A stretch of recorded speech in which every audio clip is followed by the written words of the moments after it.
How do I know I'm protected by divine light? So you have to have that experience, and you have to have reflected on it. I remember coming to the ashram for the YDC, even though I had been coming for a long time.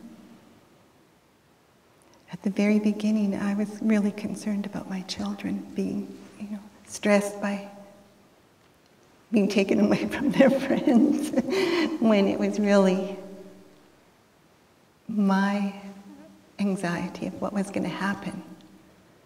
And that continued, throughout the YDC, whenever I needed to have an excuse or put it outside of myself and not begin to work with it, whatever was happening. But in the end, it was just like tonight, like how I felt at the beginning, even though we were all saying something different, the vibration in this room was the same. And so it's like going through all those things and everybody having to say what they have to say. And it's through listening to people that you learn and you also heal. Like listening is very healing. So if you go to a doctor and she doesn't listen to you, you feel that it's not happening. There has to be that involvement with you. And so you can imagine on a spiritual level what that means. How do we get involved with all of these people? What's going to make us become one? And when we do just one simple thing together, chant one Om, we chant one line of a prayer. So you can imagine that every day something is working on this other level, bringing you to another place that you wanted to come to. You wanted to come to an ashram, to go to a different place in yourself. You're tired of yourself. You were longing for something different. And so when you come to face yourself, you're facing your resistance. And that resistance needs to be resisted. You begin to open your heart, open your ears.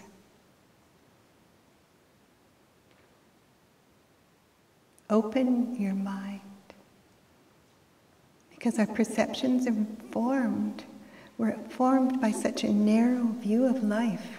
Like I thought my family was just what everybody's family was like. And when I came to the YDC, I found out, wow, my family was so different than everyone else's. It's a wonder that, like how did that happen? I thought everybody did what we did. And to find out that people lived very different lives, had very different experiences. Like on that other level of like, how were you cared for? How were you protected? What was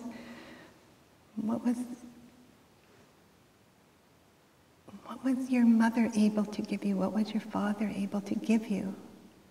Of course, it wasn't everything that you wanted. But how are you going to give that to yourself? How are you going to understand yourself and care for yourself? But we're always judging. And in order to listen, you cannot judge. You just have to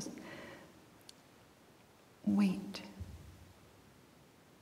You have to learn to surrender. You also have to learn to stand up to the resistance and the negativity. It can be a very small part of your whole life, but it can take over. So in order to know that you're protected, you have to go back and see where the divine stepped in, or see how the world itself is created. I mean, there's big people and little people, and big fish and little fish, and big trees and little trees, and it's like,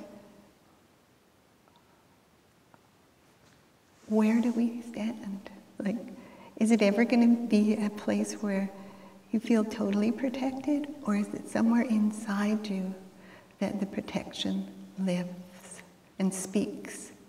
So if the kingdom of heaven or God is inside you, or if your inner guru is speaking to you through your dreams or through whatever way, how are you going to know which one or what is speaking or how you act? How are you going to take that step so that you actually find out how you were protected in that situation?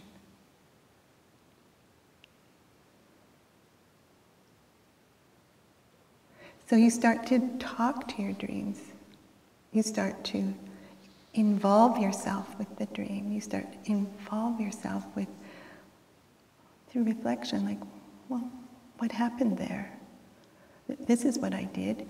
Maybe if I changed it a little bit the next time with that person, it won't be so dramatic.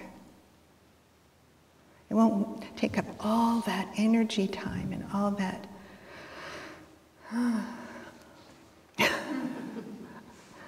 stuff that we go on and on. And most of the people that have come here have come for that reason. They don't want it anymore. Most of the people that come here know what they want. And Swami Radha said, well, if you come to the ashram knowing what you want and you don't get it, that's your responsibility, because whatever you need is here.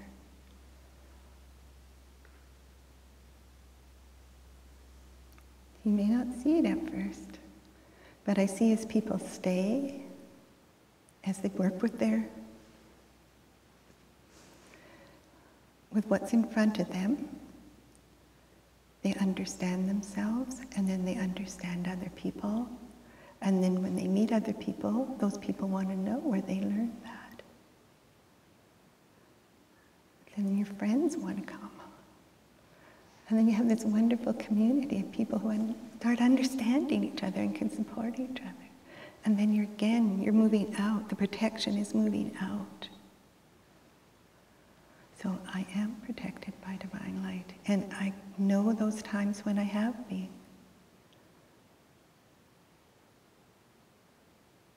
And so you have to be involved to evolve.